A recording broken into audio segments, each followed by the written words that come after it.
Buenos días, mi nombre es Ángel Cubreiro Fariña, vengo del Hospital de Ferrol y hoy os vengo a presentar esta sesión de técnicas anestésicas para traumatólogos en urgencias a raíz de las reuniones de la SOGACOT que se hacen todas las semanas, todos los meses. Antes de dar esta sesión, la primera pregunta es ¿por qué damos esta sesión? Bueno, más o menos pensando un poquito en las fechas, pues se me ocurrió dar una sesión que valiera sobre todo para la gente, los residentes que estaban empezando y dar una serie de consejos y detalles para que pusiesen en práctica al comenzar su práctica clínica. Y aunque puede que sea un poquito básica para muchos, yo tengo la esperanza de que algún detalle pues podamos aprender todos diferente que podamos utilizar para mejorar nuestra actividad asistencial. Evidentemente, el dolor es el motivo de consulta más frecuente en las urgencias de trauma y para poder reducir una fractura o una luxación, estos son procedimientos que producen mucho dolor y mucho disconfort. Además, la comodidad es un objetivo a conseguir, ya que es necesario la relajación muscular del paciente para conseguir lograr una reducción efectiva. Para poder lograrlo, bueno, hay diferentes alternativas. Tenemos o bien la sedación con opioides, relajantes musculares, etcétera, o la utilización de anestésicos locales. Vamos a dividir la sesión en miembro superior y miembro inferior para dar un poquito de estructura y que no sea tantas pinceladas separadas por diferentes lados. Y en primer lugar, miembro superior, pues la luxación más habitual es la luxación del numeral, que es la más frecuente, y el tratamiento consiste en la reducción cerrada, volver a llevar la cabeza humeral a la glenoides. Para poder lograrlo es importante la cooperación del paciente y la relajación muscular del mismo. Tenemos diferentes opciones. Por un lado, la sedación con fármacos como puede ser midazolam, diazepam, propofol, opioides como mórficos, etc., que con su elevado riesgo de efectos secundarios como náuseas, vómitos y sobre todo lo más importante que sería la depresión respiratoria. Como alternativa aparece la infiltración intraarticular cuando los estudios por el lidocaína. Hay diferentes dosis, como por ejemplo el 20 mililitros al 1% o 4 miligramos kilo. Al menos en nuestro hospital lo que tenemos en urgencia sería MEPI al 2%, entonces pues la dosis sería la mitad, 10 mililitros. Vamos a utilizar diferentes portales de infiltración, anterior, lateral o posterior. La tasa de éxito es la misma, con menos efectos secundarios y con menos estancia en urgencias. Además, no hay diferencias durante el dolor, durante la reducción, ni, bueno, entre comillas, dificultad para la reducción, aunque en los estudios esto se ve que puede ser un sesgo ya que no es muy consistente. En cuanto a los portales, bueno, los típicos. La técnica anterior se podría utilizar un mililitro de lido para anestesiar un poquito la piel antes de la infiltración y el punto de inserción sería en la cara infralateral de la coronoides apuntando a posterior. Meteríamos 20 mililitros de lido al 1% o 10 de otros concentrados al 2% y deberíamos esperar unos 15 minutos antes de reducir. La técnica lateral para mí es la más sencilla, ya que en la luxación de hombro a veces puede que las referencias anatómicas estén un poquito, que sea un poquito más difícil poder encontrarlas y esta es muy sencilla, simplemente 2 centímetros por debajo de la cara lateral del acromion, directamente a través del surcus, a través de la deformidad. Y deberíamos utilizar una aguja de 20 G más una aguja intramuscular. Y la técnica posterior, pues también la misma cantidad de anestésico, misma aguja, pero el punto de entrada sería 2 centímetros inferior y medial a la esquina postlateral del acromio y apuntando hacia la coracoides. Siguiente fractura de miembro superior por excelencia, la fractura radiodistal, una de las más comunes y es raro que en mayores de 65 años el tratamiento sea quirúrgico, es decir, va a ser ortopédico mediante reducción cerrada e inmovilización. Para poder lograr esta reducción es importante que el paciente esté cómodo y para ello tenemos bien el bloqueo del hematoma o la sedación. Hay diferencias en cuanto al dolor entre sedación y bloqueo. Sí que se produce mayor analgesia con el bloqueo tras la reducción y eliminando los efectos adversos que puede producir la sedación. Además, la BUPI es una muy buena opción para prolongar el efecto anestésico por reducción. La técnica yo creo que es de sobra conocida. Se pueden utilizar 10 mililitros de MEPI al 2%. Hay que identificar el foco mediante palpación en el dorso de la muñeca. Desinfectamos con betadine o otro tipo de solución. Y con una aguja intramuscular entramos directamente sobre el foco con una inclinación de 30 grados. Comprobar que estamos directamente en el hematoma mediante aspiración y deberíamos esperar unos 5 o 10 minutos antes de reducir. A veces, bueno, tomar como referencias las estiloides y es muy difícil, por ejemplo, una muñeca muy o que está muy hinchada o muy deformada o de una paciente con mucho peso, pues no está mal tomar de referencia las estiloides para hacerte una idea de dónde puede estar la foco de fracturas y te cuesta palparlo. Y ahora pues un poquito de bloqueos nerviosos de la muñeca y de la mano, pues para poder permitirnos trabajar con comodidad, para suturar heridas, reducir algún tipo de luxaciones, drenar colecciones o algún tipo de cirugía menor. Los nervios a poder que podemos bloquear en mano y muñeca pues serían el cubital, el mediano y el radial, y luego los nervios colaterales de los dedos, la anestesia triangular. A la hora de suturar una herida en la mano, podemos infiltrar directamente los bordes de la herida, pero bueno, esto hace que haga falta más cantidad de anestesia, con mayor riesgo de efectos adversos, con más dolor porque estamos atravesando directamente los bordes de la herida y distorsiona el tejido, lo que llamamos jugar en campo embarrado. Problema para hacer un bloqueo, o sea, contraindicaciones a la hora de hacer un bloqueo nervioso, pues que necesitaríamos que fuese un paciente colaborador, que sea capaz de seguir unas órdenes y que sea capaz de expresarnos pues, que algún tipo de dolor, de corriente que se irradia hacia los dedos, y nos pongan un sobreaviso de que estamos haciendo una infiltración intraneural y se puede producir una lesión isquémica del nervio. Que haya una infección en el área de infiltrar, que haya distorsión de las referencias anatómicas que nos impidan anestesiar con seguridad en la zona, o que sea evidentemente alérgico. El más habitual, el bloqueo digital. En los dedos tenemos dos nervios polares y luego tenemos ramitas dorsales. Debemos identificar el espacio intervertebral entre las cabezas de los metacarpianos. Con una hoja subcutánea incidimos perpendicularmente hasta la palma y luego infiltramos con 3 mililitros a medida que vamos retirando hacia el dorso. Importante, primer y quinto dedo deberíamos añadir un abón dorsal para anestesiar las ramitas dorsales, sobre todo para conseguir también la anestesia del dorso de falange media y falange proximal. Una alternativa a este bloqueo troncular sería el bloqueo directamente sobre la palma, a nivel del pliegue de la metacarpofalángica y en el punto medio, con un abón de 3 mililitros subcutáneos. Bueno, esto es a modo de resumen de la inervación sensitiva de la mano que corresponde a cada nervio. El nervio radial, pues la sensibilidad sobre todo, pues la mitad radial del dorso de la mano, a la traquera anatómica, también a la mitad radial de la muñeca, el cubital, quinto dedo, cara volar y cara cubital del cuarto y a la mitad cubital de la muñeca y de la mano, también palma y dorso. Y el mediano, pues de sensibilidad a primero, segundo, tercero, mitad radial del cuarto y subtorpero por la palma. ¿Cómo bloqueamos el nervio radial? Pues deberíamos identificar estiloides y arteria radial y con una aguja subcutánea y 8 mililitros hacemos dos infiltraciones. La primera, 3 mililitros a nivel de la estiloides y lateral de la arteria y luego 2 milímetros a la misma altura, pues iríamos subcutáneo hasta alcanzar la mitad, hasta alcanzar el dorso hasta la línea media. El bloqueo del nervio mediano sería importante, bueno, es importante localizar el flexor carpis ulnaris y el palmaris longus, que para lograrlo en pacientes que sea difícil palparlo a simple vista, pues le pedimos que flexionen la muñeca a la vez que oponen el primer y el quinto dedo. No todos los pacientes tienen flexor carpis radialis, perdón, no tienen palmaris longus, por lo cual el nervio mediano se encontraría cubital al flexor. Y el punto de infiltración sería 2,5 centímetros proximal al pliegue palmar y justo entre estos dos tendones. Hay que atravesar la fascia, que suele estar a unos 3-5 milímetros, y infiltramos con 3 o 5 centímetros cúbicos. Hay que estar muy atentos a cualquier sensación de dolor, de quemazón, corriente que vaya hacia los dedos para evitar la infiltración intraneural. Y si estuviésemos viendo que se está produciendo un abor subcutáneo, pues quiere decir que estamos demasiado superficiales y tendríamos que introducirlo un poquito más. Y por último, el bloqueo del nervio cubital, deberíamos identificar el flexor carpis ulnaris y la estiloides cubital. El punto de inserción es a nivel de la estiloides, justo por debajo del tendón. Hay que avanzar 5 o 10 milímetros e infiltramos con 3 o 5 centímetros cúbicos. Como está tan próxima a la arteria, hay que aspirar para asegurarnos de que no estamos en una infiltración intravascular, aunque generalmente la arteria está siempre mediada al nervio. Y para anestesiar las ramitas cutáneas, en el punto de entrada, infiltramos con unos 5 centímetros cúbicos hasta la línea media del dorso.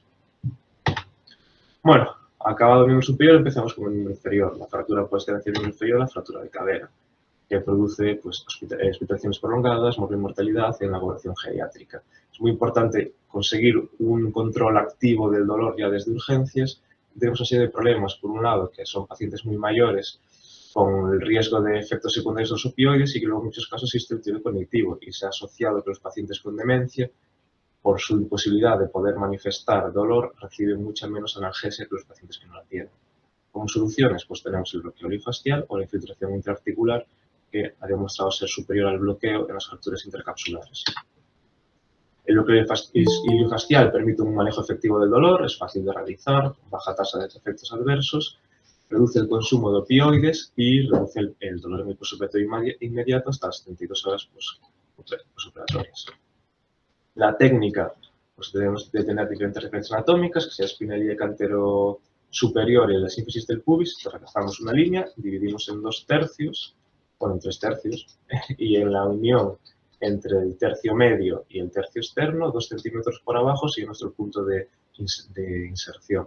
Deberíamos palpar para mayor seguridad la arteria radial, que generalmente está entre el tercio medial y el tercio medio, y una vez que introducimos la aguja, pues notaríamos 2 resistencias. La primera sería la fascia lata y luego la fascia del ilíaco. Una vez que la notemos, deberíamos profundizar 1 centímetro más antes de hacer la inyección de anestésico. La aguja a utilizar sería una 18 Gs y necesitaría la dosis pues, unos 0,3 mililitros kilo de levobupi al 0,25. Con este bloqueo conseguiremos anestesiar el nervio femoral, el femorocutáneo y el obturador. Las fracturas intracapsulares, pues podemos tener un bloqueo intraarticular. Aquí necesitaríamos un ecógrafo. Otra opción sería hacerlo guiado por rayo, pero bueno, no todos los servicios de urgencias tienen una sala de rayos para poder hacerlo, sin tener que subir al quirófano o bajar a rayos. Con el ecógrafo lo que deberíamos localizar sería la diáfisis femoral, luego vamos ascendiendo con el transductor hasta llegar al trocánter mayor, y una vez veamos el trocánter mayor, giramos la parte, o ascendemos la parte medial del ecógrafo hasta conseguir ver esta imagen, que sería el cuello y la cabeza femoral. Introducimos en el plano de la sonda, por vía anterolateral, una aguja de 20 Gs, e infiltramos, y justo el punto de infiltrar sería este de aquí, la unión entre el cuello y la cabeza. Además, con el ecógrafo podemos ver cómo se va distendiendo la cápsula articular y asegurarnos de que estamos haciendo la infiltración correcta. La dosis sería unos 10 mililitros de ropivacaína al 1% y en algunos centros incluso añaden corticoides para prolongar el efecto anestésico del mismo. Y por último tenemos la fracturalización de tobillo. En muchas ocasiones para poder lograr una reducción de estas fracturas es necesario pues, o bien relajantes musculares, sedación, opioides. Como no en todos los centros se puede o existe la posibilidad de poder sedar al paciente en urgencias para poder lograr la reducción, a veces hay que esperar a quirófano para poder hacerlo, lo cual retrasa el tiempo hasta la reducción efectiva, con el riesgo de lesiones en el astrágalo, lesiones neurovasculares, complicación de partes blandas, etc. Como alternativa que aparece, pues el bloqueo del hematoma. Es muy seguro, con una dosis de analgesia similar que disminuye tiempo, coste y estancia. El dolor hasta la reducción durante la reducción es más o menos el mismo y disminuye el tiempo hasta lograr la reducción. Bueno, yo creo que un poquito basado en eso, en el hecho de que se puede hacer inmediatamente en la sala de yesos. La técnica, pues es con el paciente en decúbito supino y por referencias anatómicas, como todo. Podemos utilizar cualquiera de los 3 portales anteriores, como puede ser el anterolateral entre el extensor digital común y el tercer peroneo, el anterocentral entre extensor digital común y extensor largo del alus, o el anteromedial, que es el más fácil, entre el maleolo medial y el tibial anterior. Es más fácil básicamente porque el maleolo medial, al ser más subcutáneo, es más fácil palpable durante una fracturalización. La aguja a utilizar, pues entre 18 y 23 G, es decir, agujas intramusculares, y necesitaríamos 12 mililitros de lidocaína al 1%. Lo mismo, si en nuestro centro tenemos MEPI al 2, pues sería la mitad de dosis. Y para ir terminando, bueno, había pensado de que también se puede dar una serie de pinceladas de cómo bloquear el resto de nervios que dan sensibilidad al pie, pero bueno, yo creo que es un poco extenso y un poco coñazo. El más útil, creo yo, que es el tibial posterior, ya que da sensibilidad a prácticamente toda la planta y conseguiríamos ahorrarnos, pues hacer una infiltración a través de la planta, que es muy dolorosa y en ocasiones complicada, debido al grosor de la piel de la misma. Entonces, pues, simplemente bloqueando este nervio, conseguiríamos anestesiar toda esta zona. La técnica sería, bueno, el punto de inserción es el punto de unión entre la perpendicular que va de la punta de maleolo al Aquiles y la paralela al maleolo, a la cara posterior del maleolo medial. Iríamos 1 centímetro posterior y craneal a este punto este punto, ¿vale? E infiltraríamos, bueno, con 5 mililitros de anestésico. Como resumen, bueno, las técnicas anestésicas son una herramienta necesaria, son técnicamente sencillas, pero para lo cual es importante dominar la anatomía, con una tasa de complicaciones muy bajas y que mejoran la calidad asistencial y permiten una reducción de una manera mucho más efectiva.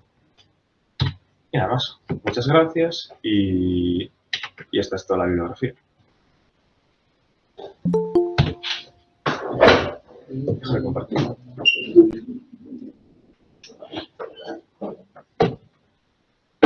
¿Hay alguna pregunta?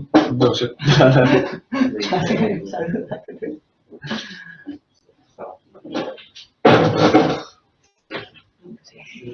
¿Alguna pregunta o algo? No. El bloqueo ileofacial que salió así, se palpa la arteria radial. Claro. Femoral.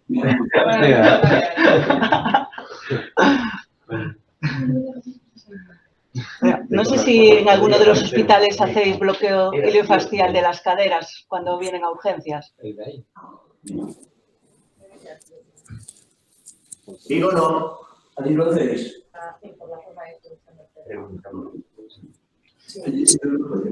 Sí. En Santiago no lo hacemos. Yo tengo que decir que la verdad es que aquí en Ferrol tampoco lo hacemos, pero en un par de ocasiones de guardia con el doctor Baña, no sé si lo conocéis, él sí que en alguna ocasión sí que lo hace y la verdad es que el cambio es espectacular. También es verdad que los operamos de urgencia, entonces normalmente pasan pocas horas desde el ingreso hasta que los operamos, pero bueno, a veces es a la mañana siguiente. Y simplemente para pasarlo, para bajar a rayos, para eso, cuando estás en quirófano, para el paso de la camilla a la cama de quirófano es completamente distinto. La verdad es que están muchísimo más cómodos. Ya te digo, aquí lo hace Fran Baña y lo hace, la verdad es que con mucha facilidad. Supongo que será también, me refiero que él es muy mañoso, pero hace alguna vez. Es fácil, me refiero, es bastante seguro o parece bastante seguro y verás cómo cambia mucho la comodidad del paciente. Vi aquí que preguntaron si recomendamos el bloqueo del CP en la fractura del tobillo. Yo en todos los artículos que encontré, la única alternativa que ofrecen a la sedación es el bloqueo del hematoma y no lo asociaban con ningún tipo de bloqueo, ni recomendaban ningún otro tipo de bloqueo, ni nada. Simplemente el bloqueo directo del hematoma. Nosotros, cambiando de zona anatómica, en cuanto a la radiodistancia, que es muy frecuente, aparte de bloquear el foco, que produce mucho dolor en la zona de los dedos, bueno, si esperas mucho tiempo no, pero como no se suele esperar, hemos asociado bloquear el mediano, que bueno, tiene sus riesgos de que puedes producir una neuritis porque puede quedar comprimido o producir un túnel de campo secundario, pero no hemos tenido nunca una complicación de esas y alivia muchísimo dolor. Es una cosa que podéis hablar. No sé si alguien lo hace en otro lado, bloquear además el mediano, el foco de fractura bloquea el mediano. No sé si lo hace alguien por ahí. No, y además, así, ahora cuando lo estabas diciendo, yo, pues, además, con la desviación dorsal del radio, que suele ser lo más habitual, seguramente que tiene más tracción y tiene un poquito más de riesgo. Era lo que estaba pensando cuando lo estabas comentando. Sí. Está bastante, bueno, está bastante superficial, pero si al pincharlo, bueno, el paciente no refiere disestesias, un dolor ahí neural, sabes que no estás pinchando el mediano, tienes que tener mucho cuidado con eso y luego tampoco infiltras demasiado volumen. Entonces, claro, tienes riesgo, pero el alivio de los pacientes es muy significativo, ¿no? Bueno. Muy bien. ¿Alguna cosilla más?